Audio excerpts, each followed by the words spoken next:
Hello everyone, ये electrochemistry का lecture 11 है। इसमें हम पढ़ेंगे EMF of a cell and electrochemical series. I am Arun Raina.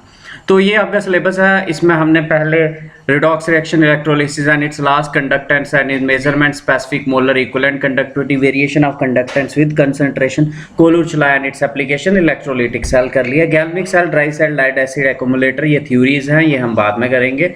और अब हम पढ़ रहे हैं स्टैंडर्ड इलेक्ट्रोड पोटेंशियल, और आज हमारा ईएमएफ भी कंप्लीट हो जाएगा। तो ये फर्स्ट इज ईएमएफ, आपने फिजिक्स में भी पढ़ा होगा। ईएमएफ की अगर एब्रीवेशन देखी जाए तो ये होता है इलेक्ट्रोमोटिव फोर्स। तो आपको लगेगा ये फोर्स है, बट इट इज ए मिसनॉमर।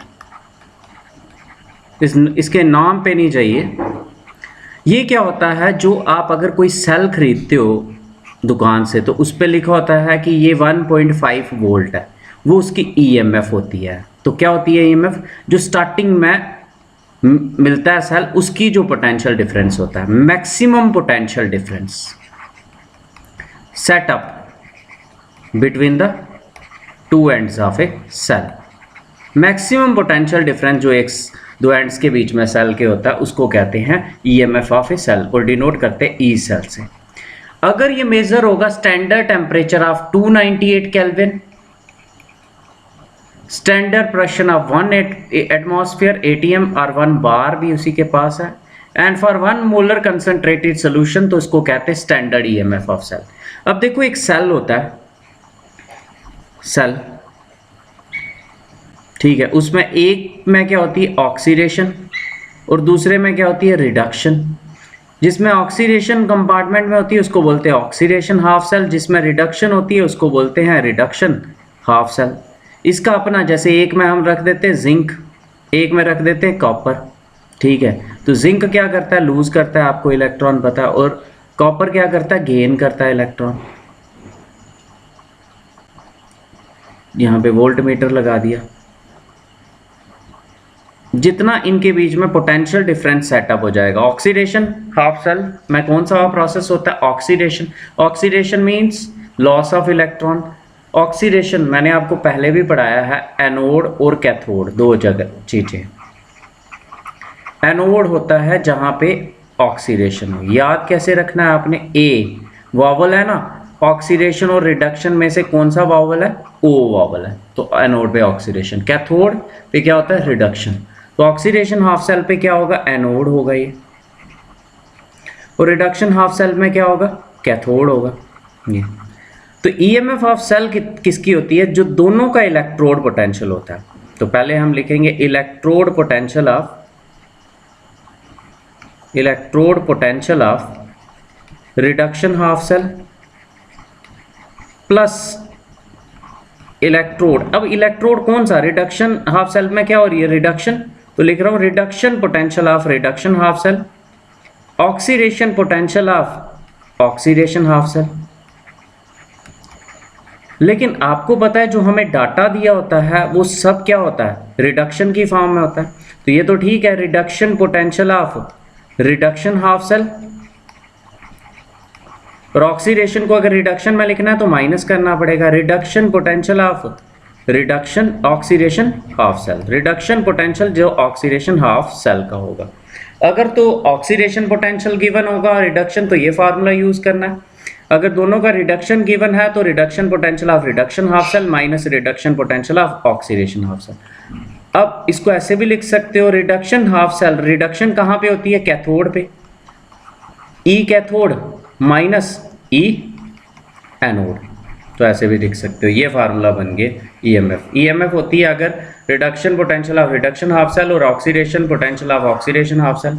अगर आपको रिडक्शन की टर्म में लिखना है तो reduction potential of oxidation half cell को माइनस कर लेना है, E cathode minus E anode, ये ऐसे निकालते हैं ईएमएफ ऑफ ए सेल। और स्टैंडर्ड में करना है तो E not cell equal to E not cathode minus E not anode, ठीक है, क्लियर। तो ये है ईएमएफ ऑफ ए सेल। अब आपको इलेक्ट्रोकेमिकल सीरीज अगर आती है तो जो एलिमेंट बाद में आता है, आपको याद होगा जो एलिमेंट बाद में आता है वो क्या होता है, रिडक्शन होती है उसकी। रिडक्शन कहाँ पे होती है, कैथोड। मतलब अगर आपको पता नहीं चले कि कौन कैथोड है कौन एनोड है, तो जो सीरीज में बाद में आ रहा होगा वो कैथोड होगा और जो सीरीज में पहले आ रहा होगा वो क्या होगा, एनोड होगा। तो ये थी ईएमएफ ऑफ ए सेल। तो क्या है EMF? The word EMF is a misnomer. It stands for electromotive force, but it is not a force. It is the potential difference, maximum potential difference set up between the electrode. जब cell नया होता है उस time पे जो cell की potential difference होता है उसको कहते हैं EMF of a cell. Clear? तो ये आ जाता है. The word EMF stands for electromotive force, which is misnomer. That is not a force but maximum potential difference set up between the two electrodes of a cell. It is denoted by E cell. E cell से denote करते हैं. Mathematically, EMF it is equal to the sum of reduction electrode potential of reduction half cell and oxidation electrode potential of oxidation half cell. That is E cell equal to reduction electrode potential of reduction half cell plus oxidation electrode potential of oxidation half cell. अब लेकिन जो oxidation electrode potential होता है, आपने पढ़ा था कि ये जो oxidation electrode potential है हम बाई कन्वेंशन सबको रिडक्शन में ही लिखते हैं. अगर इसको रिडक्शन में लिखना हो तो इधर साइन क्या हो जाएगा, नेगेटिव. तो by sign convention all the electrode potentials are measured in terms of reduction electrode potential. Therefore the above equation becomes क्या आ जाएगा, E cell equal to reduction electrode potential of reduction half cell minus reduction electrode potential of oxidation half cell. अब आपको पता कि reduction कहाँ पे होती है, कैथोड पे, और ऑक्सीडेशन कहाँ पे होती है, एनोड. तो ई cathode minus anode. Since reduction occurs at cathode while oxidation at anode, therefore the above equation can be written as E cell equal to E cathode minus E anode. अगर standard में लिखना है तो E not कर लो. In standard state E not cell equal to E not cathode minus E not anode. अब आपको पता कैसे चलेगा कि कौन कैथोड है कौन एनोड है? जैसे मैं अगर आपको एग्जांपल दे दूं तो हमें करना है जिंक कॉपर सेल का E सेल निकालना है, E नॉट सेल. तो कौन होगा इसमें कैथोड, कौन होगा एनोड? तो देखो जिंक और कॉपर में से पहले कौन आता है, ली का बा का ना मग अल मन वाटर जन, Zn पहले आ गया. तो Zn क्या होगा, एनोड होगा. E नॉट जिंक बाद में आएगा, E नॉट कॉपर पहले. अब वैल्यूज कहाँ से पता होंगी, इधर ये गिवन होंगी और जहाँ फिर टेबल से देखनी है. अभी तो इस टाइम के लिए मुझे पता है कि E नॉट कॉपर की कितनी होती है, 0.34, और माइनस E नॉट जिंक की कितनी होती है, माइनस 0.76. तो मल्टीप्लाई करके आंसर आ गया 1.1. एग्जाम्पल जिंक कॉपर सेल में E नॉट सेल किसके बराबर आ जाएगा, E not copper minus E not copper minus, यहाँ पे माइनस लिखना है आपको, E not copper minus E not zinc. तो ये आ जाएगा E not cell equal to 0.35 minus 0.76, और ये आ जाएगा ये आ जाएगा E not cell equal to 1.1 volt. ये था EMF. EMF क्या होगी, मैक्सिमम पोटेंशियल डिफरेंस जो होता है, और ये बराबर होती है reduction electrode potential of reduction half cell plus oxidation electrode potential of oxidation half cell. लेकिन ऑक्सीडेशन को अगर रिडक्शन में लिखना है तो माइनस करना पड़ेगा. तो जो भी गिवन होगा उसको देख लेना है. Electrochemical series. इलेक्ट्रोकेमिकल सीरीज क्या होती है, a series of species in the increasing order of standard reduction potential. In this increasing order of standard reduction potential, मतलब जो एलिमेंट बाद में आएगा वो क्या होगा, reduced होगा, दूसरे को क्या करेगा, ऑक्सीडाइज.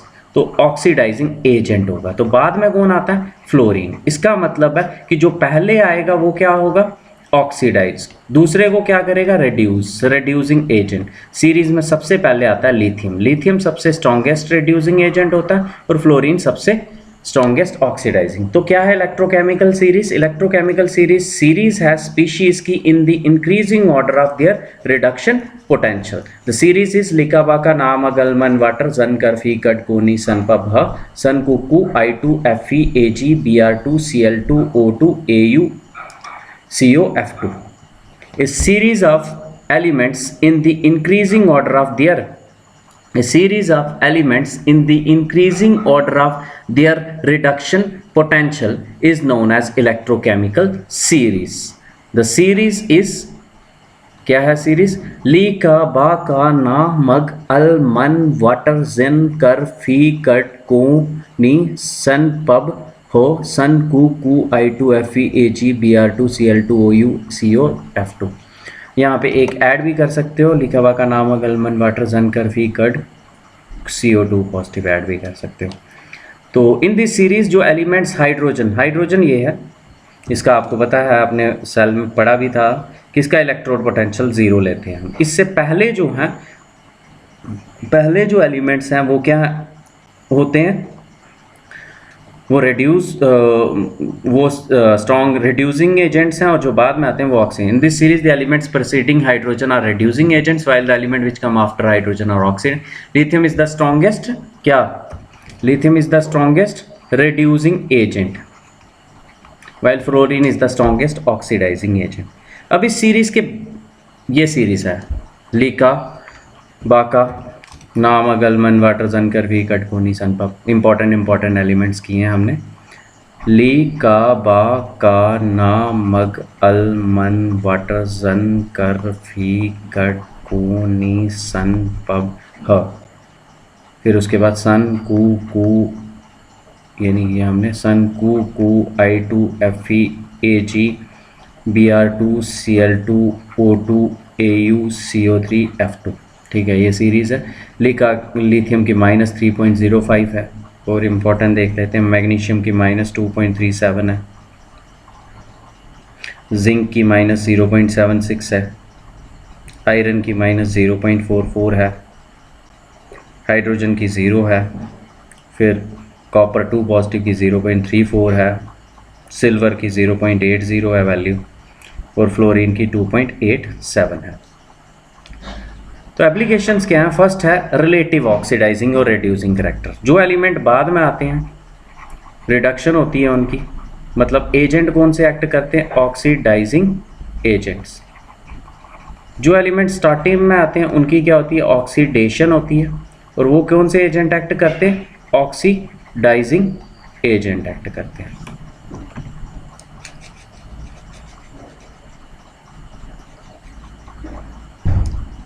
एप्लीकेशन फर्स्ट आगे relative oxidising and reducing tendency. In the electrochemical series the elements are arranged in the increasing order of their standard reduction potential. Therefore, the elements which lie initially in the series are easily oxidized, that is, they are reducing agents, while the elements which lie later in the series are easily reduced, and hence they are oxidizing agents. Therefore, lithium is the strongest reducing agent, while fluorine is the strongest oxidizing agent. ठीक है, ये are ये वाला है।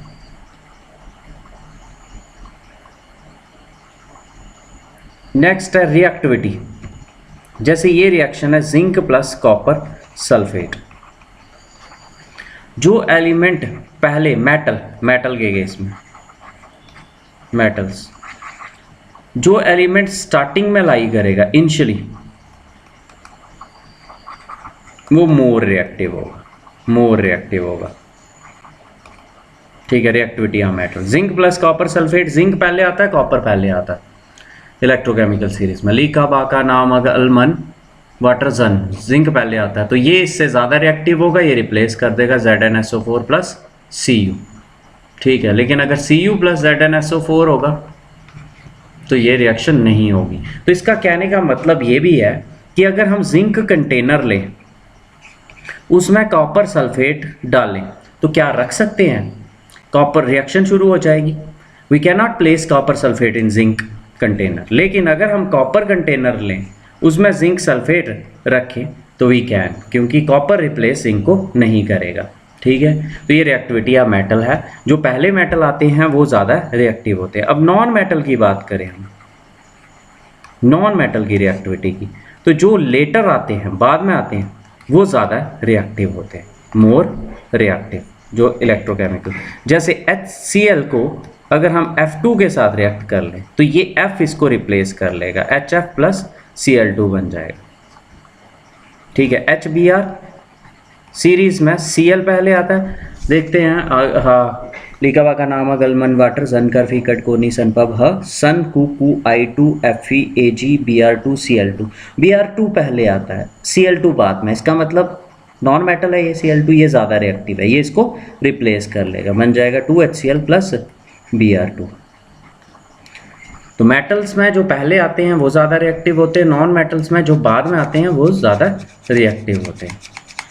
इससे ये भी पता चल जाता है रिएक्शन होगी नहीं होगी। कॉपर के कंटेनर में जिंक सल्फेट आप रख सकते हो क्योंकि कॉपर रिएक्ट नहीं करेगा, जिंक को रिप्लेस नहीं करेगा। तो reactivity of metals, since metals has to oxidize, therefore the metals which lie initially in the series are highly reactive than the metal which lies later on in the series. Example, zinc plus zinc sulfate plus copper sulfate, but copper plus zinc sulfate no reaction. Reactivity of metal लिखा है, reactivity of metal, since non-metal has to be reduced, therefore the non-metal which lie later in the series are highly reactive than the non-metal which lies earlier in the series. ठीक है, उल्टा हो जाएगा। Next है reaction with dilute acid.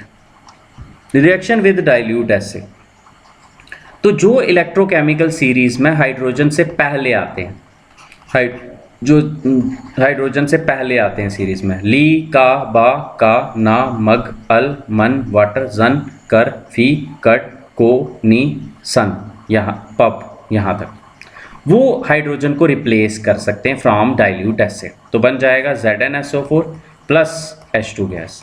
Copper series में hydrogen के बाद आता है, ये हाइड्रोजन को रिप्लेस नहीं कर पाएगा। तो कौन से एलिमेंट जो इलेक्ट्रोकेमिकल सीरीज में हाइड्रोजन से पहले आते हैं वो रिप्लेस कर सकते हैं, वो ज़्यादा रिएक्टिव होंगे हाइड्रोजन से, वो हाइड्रोजन को रिप्लेस कर सकते हैं। तो reaction with dilute acid or liberation of hydrogen gas with dilute acid. Metals which come before hydrogen in the electrochemical series evolve hydrogen gas with dilute acids but not the other. Example, ZnSO4 plus dilute H2SO4, ZnSO4 plus H2, but Cu plus H2SO4 no liberation of hydrogen. No reaction की जगह better रहेगा no, यहाँ पे लिखो अगर no liberation of hydrogen, gas reaction हो भी सकती है। नेक्स्ट फोर्थ आ जाता है, इससे आप स्टैंडर्ड इलेक्ट्रोड पोटेंशियल भी निकाल सकते हो, EMF ऑफ सेल। तो E0 सेल किसके बराबर आ जाता है, E0 cathode minus E0 anode. जैसे एग्जांपल के लिए आपको निकालना है आयरन सिल्वर सेल का E0 सेल, इलेक्ट्रोकेमिकल सीरीज में बाद में कौन आता है, वो होता है कैथोड, उसकी रिडक्शन होती है। लिखा का नाम अगल मन वाटर सन कर फी आयरन पहले आ रहा है, तो E0 Fe एनोड होगा माइनस E0 Ag। अब इनकी वैल्यूज़ कहाँ से, इनकी वैल्यूज़ आपको सीरीज से मिल सकती हैं। ठीक है, जहाँ कुछ याद भी, जैसे मैंने बोला है Fe की माइनस 0.44 और Ag की 0.88, तो ये आ जाएगा किसके बराबर आ जाएगा, ये आ जाएगा E0 Ag होता है 0.80 माइनस Fe होता है माइनस 0.44, तो दोनों को प्लस करके आ जाएगा 1.24 वोल्ट। तो ये आ गई आयरन की ये। तो हमें इस सीरीज से क्या पता चल जाता है, सीरीज से हमें पता चल जाता है किसकी रिडक्शन होगी, किसकी ऑक्सीडेशन, कौन एक्ट करेगा कैथोड, कौन एक्ट करेगा एनोड। तो ये भी इसकी application. Reactivity of non metal भी ऐड कर लो आप। तो to measure the standard EMF of cell, this series is also used to measure the EMF of the cell based upon the fact that E0 cell equal to E0 cathode minus E0 anode. Example, in Daniell cell zinc का copper cell होता है Daniell cell, इसमें E0 cell E0 copper minus E0 zinc, तो आप निकाल सकते हो। ये तो हमने पहले भी किया 1.1 वोल्ट। आज हमने एक और वैल्यू याद कर ली। E0 अगर एग्जांपल्स बनानी होती है ना, E0 Fe की वैल्यू हमने याद कर ली माइनस 0.44 वोल्ट होती है, और E0 Ag की भी कर ली हमने 0.80 वोल्ट होती है। ये भी दो वैल्यूज़ और याद। अब ये टेस्ट नंबर 10 है आपका। Conductivity of a pure water दी है, कापा दिया है और आपको बोला रेजिस्टेंस निकालो। सेल कांस्टेंट भी दिया हुआ है, तो फार्मूला देखो निकालो। Specific conductance of a solution, kappa दिया है और आपको बोला है कंडक्टेंस भी दी है, ठीक है, कापा भी दिया है, कंडक्टेंस भी दी है और आपको बोला है सेल कांस्टेंट निकालो, ये भी करना है। इलेक्ट्रोलिटिक कंडक्टिविटी, मोलैरिटी दी है, कंडक्टिविटी दी है, कापा दिया है, given kappa given, molar conductivity निकालनी है, लैम्डा का m equal to kappa into 1000 upon m करके। स्पेसिफिक कंडक्टेंस, इक्विवेलेंट कंडक्टेंस निकालनी है, मोलैरिटी दी है और कापा भी दिया है और आपको बोला इक्विवेलेंट कंडक्टेंस निकालो। KCl दिया हुआ है, KCl आपको पता है मोलैरिटी और नॉर्मेलिटी निकल जाएगी। नॉर्मेलिटी इक्वल टू किसके बराबर होती है, मोलैरिटी इंटू मोलैरिटी बराबर आ जाएगी नॉर्मेलिटी इंटू बेसिसिटी, जहाँ यहाँ पे आ जाएगा number of H plus positive charge. एक KCl है, 1 पॉजिटिव ही है, नॉर्मेलिटी भी इतनी ही आएगी इसकी। Lambda equal to kappa into 1000 upon n, दोनों के बीच में रिलेशन आपने किया हुआ है। नॉर्मेलिटी होती है नंबर ऑफ ग्राम इक्विवेलेंट्स, मतलब mass upon equivalent mass, equivalent mass की जगह मोलर मास, तो नॉर्मेलिटी इक्वल टू होती है मोलैरिटी इंटू बेसिसिटी के बराबर। तो electrical resistance of a cell of 0.05 molar NaHCl resistance, molarity दी है, मोलैरिटी दी हुई है, ज़रूरत पड़ेगी तो 1 सेंटीमीटर ए पार्ट, मतलब L/A, L दिया है।